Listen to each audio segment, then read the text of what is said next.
We have already completed the topic of ultrafiltration in urine formation. Now we'll go with the second step of the urine formation, and that is what you call it as selective reabsorption. The word is selective reabsorption. Why do we need to reabsorb from the filtrate again? Because the amount of filtrate that is formed is really a large amount. Our body cannot afford that much loss of water or electrolytes, or else we will get dehydrated. So in order to just inhibit that loss, our kidney undergoes the second process, that is what you call it as selective reabsorption. Now let us have a brief introduction that why we need selective reabsorption. अब हमने देखा कि previous topic में, that is ultrafiltration में 125 ml of filtrate is formed per minute. एक minute में 125 ml. तो पूरा दिन में it goes 180 liters, 180 लीटर. सोचो अगर हम इतना यूरिन पास करने लगे तो क्या होगा? 180 liters of urine. So it is a big number. So the amount of filtrate that is formed is 125 ml per minute. Per day it goes 180 liters. Our body cannot afford that loss. So the second process we will study about is selective reabsorption. In this process, whatever things are necessary, जो कुछ भी ज़रूरत की चीज़ें हैं, that is being taken back by our renal tubules. So waste में से वापस लेना, so we call it as reabsorption. हम क्या कहते हैं उसे? Reabsorption, ना कि absorption. So what things are reabsorbed again? The things which are reabsorbed again, almost 99% things are reabsorbed again, and the rest thing is eliminated through the urine. So actively, passively and osmosis, by three different processes the reabsorption process takes place. What things are absorbed actively? It's glucose, amino acids, sodium. Such sodium like ions are reabsorbed actively using energy, ATP. Secondly, passive. What things are reabsorbed passively? Urea like things, like which is nitrogenous waste. Now why we need to absorb this again? Some amount of urea is always present in our kidney to maintain the osmolarity, that we will see in the countercurrent topic. But remember that our kidney is reabsorbing the urea again, a bit amount, not large amount. Okay. And last is water, which is reabsorbed by osmosis process. So here we begin with the reabsorption process. Now we know that this much portion is located in cortex and this much portion is located in medulla. Now we know that the blood has entered in the previous topic and it is left from here, and the filtration has taken place over here. So the filtrate has entered over here, that is 125 ml per minute, 180 liters per day. What will happen? PCT will try to reabsorb maximum things. Remember, maximum reabsorption is taking place in PCT, that is proximal convoluted tubule.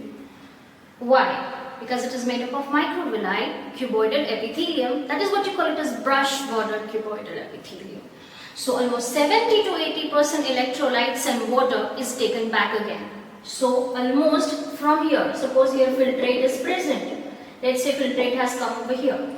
So which things are taken back? मतलब यहाँ से वापस ले लिया जाता है. What things are taken back by PCT? The things which are taken back by PCT is glucose, its amino acid, water, chloride ions, you can write sodium ions, then bicarbonate ions. These are taken back. How much amount from the filtrate? 70 to 80%.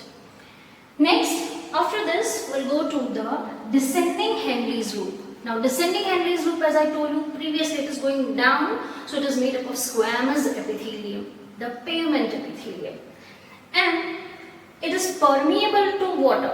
You have to remember this, the most important part. It is permeable to water and impermeable to salts. Now what do you mean by permeable? So it will allow only water to get reabsorbed again and not the salts. So it will take out water and not the salts. So it will keep the salts here only. Salts यहीं पे रहेगा और पानी absorb हो जाएगा, reabsorb हो जाएगा. और कहाँ चला जाएगा? तो ये मेड्यूला वाला एरिया. जो कुछ भी reabsorb हो रहा है वो कहाँ जाएगा? मेड्यूला में चला जाएगा. Okay. Next, is we'll go with the ascending limb of Henle's loop. Now ascending limb of Henle's loop is composed of cuboidal epithelium. This is the only limb which does not absorb water again. पूरे nephron में अगर पूछा जाए ऐसी कौन सी जगह है which is that place in the whole nephron that does not reabsorb water again, that is the only one ascending limb of Henle's loop. It does not absorb water again, and it is made up of cuboidal epithelium. So it is permeable to salts and impermeable to water. You can see exactly opposite nature over here. What is it? यहाँ पे क्या होगा? Water का reabsorption होगा और यहाँ पे किसका होगा? सॉल्ट्स का होगा. यहाँ पे किसका अब्सॉर्प्शन नहीं होगा? Here water will not be absorbed. Here salts will not be absorbed. So these share opposite characters. Now further we go with the next renal tubule, and that is what you call it as DCT. DCT. Now you can see that I have kept one arrow over here and I have written conditional. Now what do you mean by conditional? DCT में जो कुछ भी वापस reabsorb हो रहा है, that is reabsorbed under the influence of hormone called ADH या तो फिर aldosterone, दूसरा हार्मोन. तो ये सब जगह पे at all these places there is no influence of hormone, but in DCT and collecting duct, it is all hormonal influence and the reabsorption takes place. मतलब बॉडी को चाहिए तो हार्मोन सिक्रीट होगा और हार्मोन्स के इन्फ्लुएंस में DCT और collecting duct काम करता है. So we can say that DCT will reabsorb in the presence of hormone, that is ADH. So we call it as conditional reabsorption. बाकी का function is same as that. It also reabsorbs water, sodium and bicarbonate ions. Next is the collecting duct. Here also I have mentioned that it is a conditional reabsorption. What do you mean by conditional reabsorption? Again under the influence of ADH hormone. Hormone के presence में उसका reabsorption, उसमें से जो कुछ भी filtrate होता है that is reabsorbed under the influence of ADH hormone. So here also water, salts and bicarbonate ions are reabsorbed.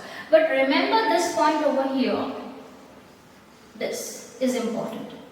Some amount of urea is passively reabsorbed again here.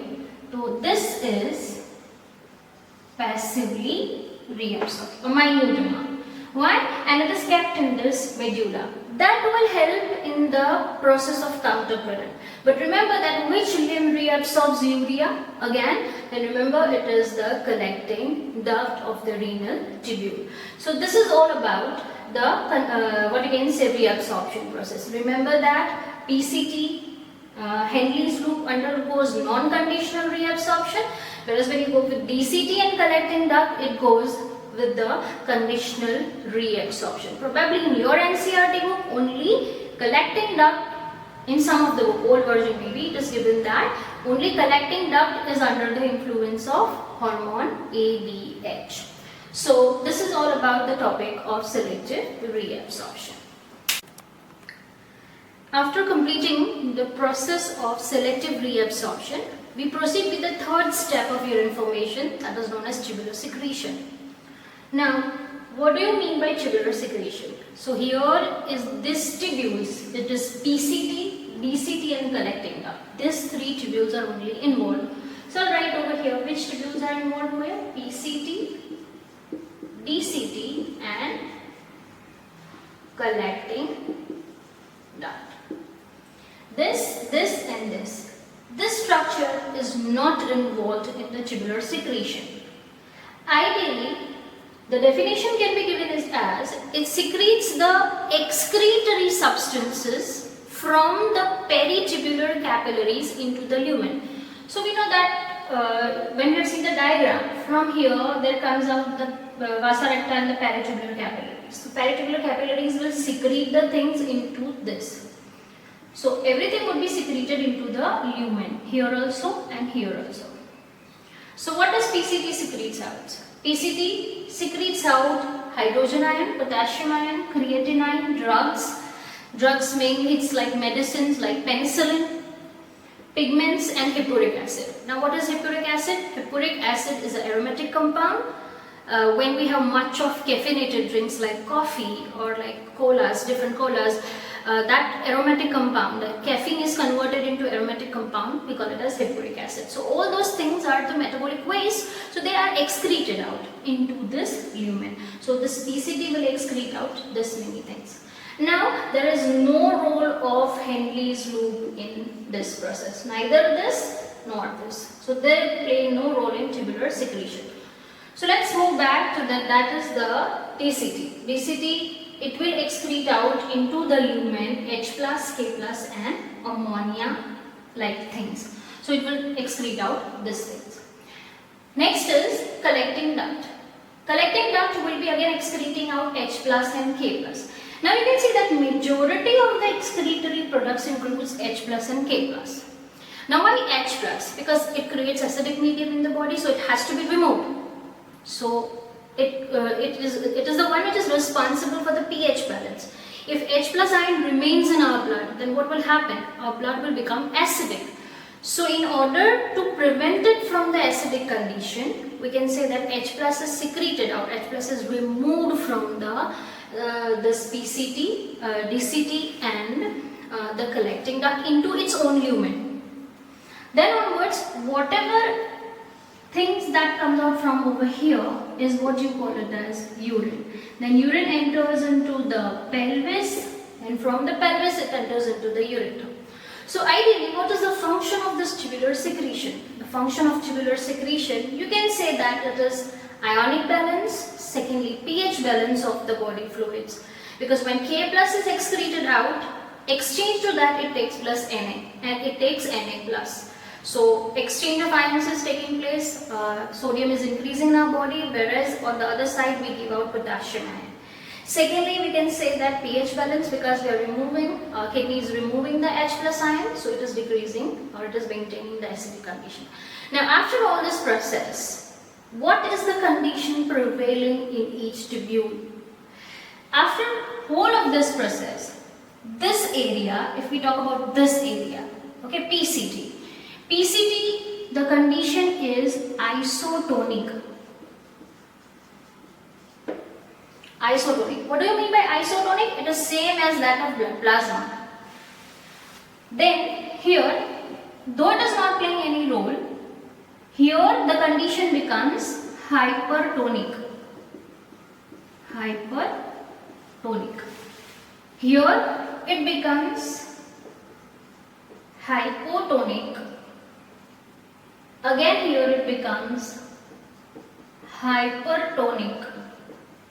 And here also, after all this reabsorption and all this process, the condition is becoming hypertonic. So hypertonic urine is produced, that is concentrated urine is produced. Though this Henle's loop is playing not any role into the tubular secretion process. Let us consider this is descending and this is ascending. So this is what I have written is the condition prevailing in the tubule. So this is all about the third and the final step of urine formation.